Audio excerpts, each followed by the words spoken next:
Was sex a crime? Absolutely. Was it ever fun? Probably not. Let's dive into a medieval marriage, shall we?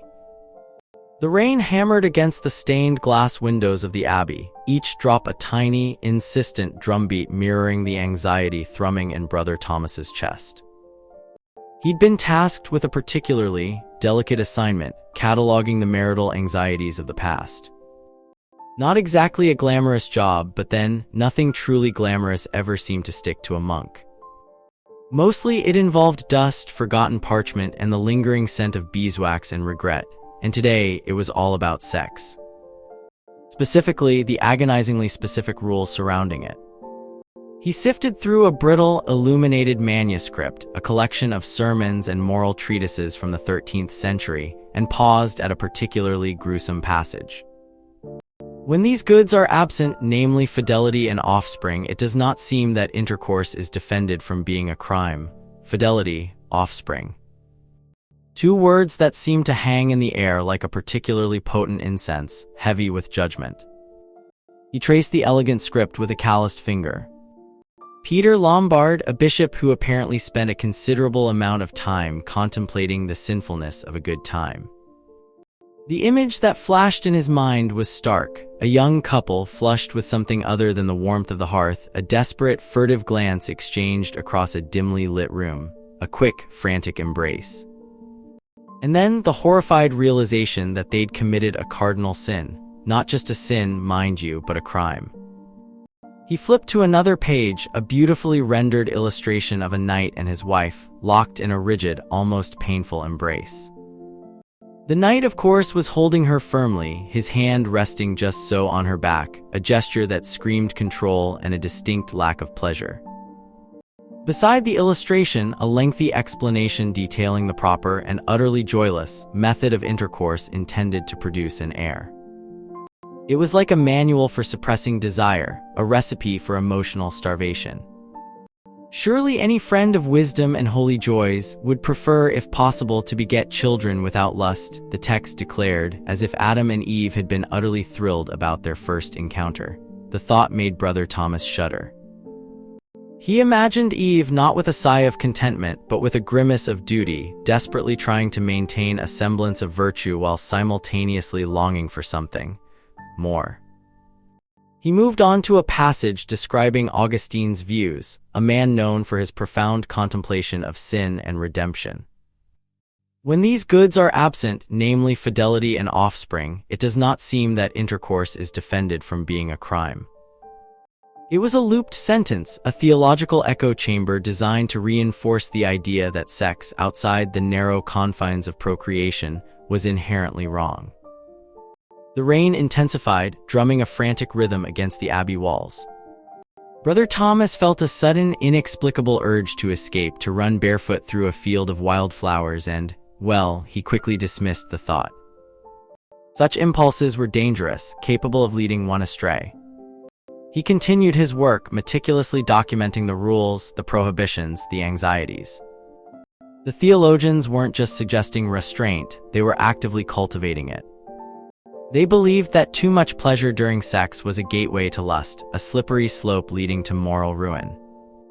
Thomas Aquinas, a towering figure in scholastic thought, elaborated on this point with chilling precision.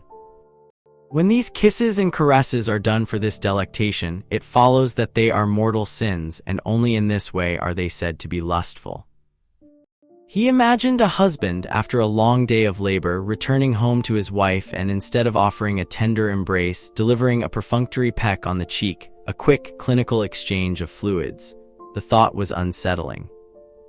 It wasn't about love, it was about fulfilling a duty, about ticking a box on the list of marital obligations. The manuscript detailed specific acts deemed latavistic, kisses and caresses that exceeded the necessary level for procreation. A lingering touch, a passionate gaze, even a shared smile could be construed as a transgression. It was as if the very act of enjoying each other's company was a punishable offense. He stumbled upon a particularly bizarre entry, a warning against non-missionary sex positions.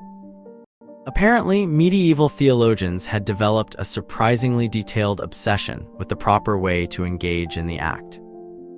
Jerome, a revered biblical scholar, repeatedly insisted that there is nothing blacker than to love a wife as if she were an adulteress. This wasn't about infidelity, it was about the manner of infidelity. A passionate embrace, a playful touch, these were considered equally sinful. The missionary position, with its rigid structure and defined roles, was presented as the only acceptable configuration. Men were the leaders, the dominators, actively engaging in the act. Women were passive, relegated to a subordinate position, their role reduced to facilitating procreation. It was a bizarrely formalized dance, a performance designed to appease the gods and avoid damnation. He found illustrations depicting men kneeling over women, their faces obscured, their movements precise and controlled. It wasn't romantic, it was clinical. Like a surgical procedure, carefully executed with the sole purpose of producing an heir. Surely any friend of wisdom and holy joys would prefer, if possible, to beget children without lust, the text repeated, a constant refrain echoing through the centuries. Then came the list of forbidden acts. Retrosex sex from behind was strictly prohibited. Burchard, a bishop known for his penitential literature, decreed that those who indulged in it should undergo a 10-day fast on bread and water. It was as if the very thought of such an act was enough to warrant divine punishment. Standing up, sitting down, even a simple roll in bed, all were deemed potentially sinful if not conducted within the confines of the missionary position. A 12th century tract warned against extraordinary voluptuousness, any deviation from the prescribed norm. It was a relentless pursuit of austerity, a desperate attempt to eradicate all traces of pleasure. Brother Thomas paused, a strange feeling creeping over him.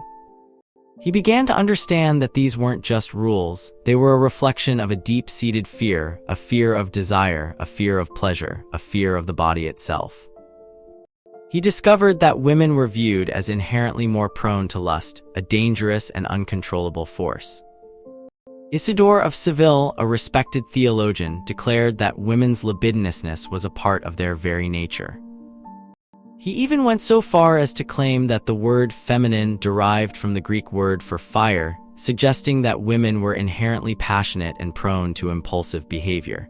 The arguments were relentless. Women's desire was insatiable, their pleasure overwhelming, their very nature inherently sinful.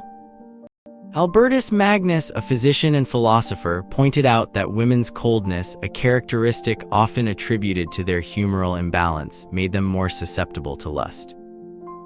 They yearned for the heat of men, a desperate craving for something they couldn't possibly attain. He found a particularly damning passage from Johannes Teutonicus, a 13th century theologian who seemed to relish in detailing the sins of women. Women's love in general is accused of ever being insatiable. Put it out, it bursts into flame. Give it plenty, it is again in need. It was a chilling description of a perpetual, unquenchable desire.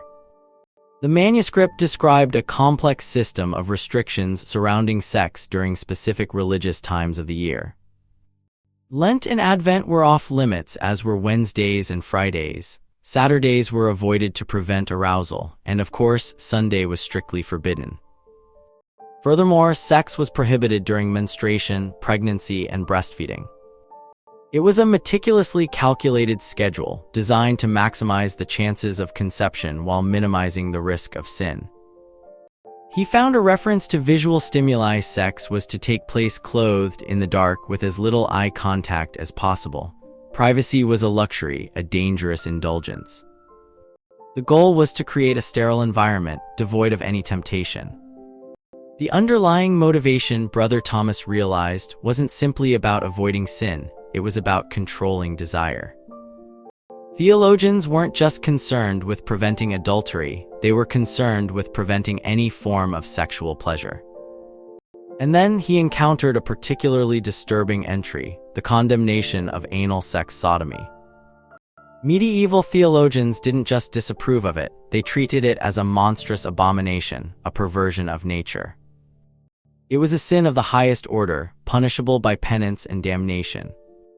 Gratian, a legal scholar, likened it to whorish embraces, a grotesque comparison designed to convey the utter depravity of the act. Aquinas, a towering figure in philosophical and theological thought, argued that it was illogical, a deliberate rejection of the purpose of sex, which was to procreate. Johannes Teutonicus, a theologian with a penchant for florid prose, declared that sodomy was unnatural. It was a rejection of the divine order, a defiance of God's will. But the condemnation wasn't limited to the act itself. It extended to any form of sexual contact that didn't result in procreation. Mutual masturbation, oral sex, interfemoral sex, all were considered sinful. Brother Thomas felt a growing sense of unease. He realized that these theologians weren't just concerned with preventing adultery. They were attempting to control every aspect of human sexuality, to suppress desire, to deny pleasure. He found a surprising counterpoint in the writings of Hildegard of Bingen, a 12th century abbess and visionary. She acknowledged that women were colder and moister than men, but argued that these characteristics were essential for fertility. She even suggested that women's desire was greater because they experienced pleasure from both their own and men's semen. The strength of man in his genital member is turned into poisonous foam, and the blood of woman is turned into a contrary effusion, she wrote, framing women's sexuality as a corrective force, a way to balance men's aggressive, destructive impulses. It was a radical perspective, a challenge to the prevailing misogynistic views. But even Hildegard's voice was tempered by the prevailing orthodoxy. Women were still viewed as inherently more susceptible to lust, more prone to irrationality, more likely to fall prey to temptation. Brother Thomas closed the manuscript, a profound sense of sadness washing over him. He realized that these theologians weren't simply trying to maintain moral order. They were attempting to control women, to confine them to a subordinate role, to deny them agency over their own bodies. He thought about the young couple he'd imagined, locked in a rigid, joyless embrace, their desires suppressed, their pleasure denied. He wondered what would have happened if they had dared to break the rules, to embrace their desire, to experience the simple joy of human connection.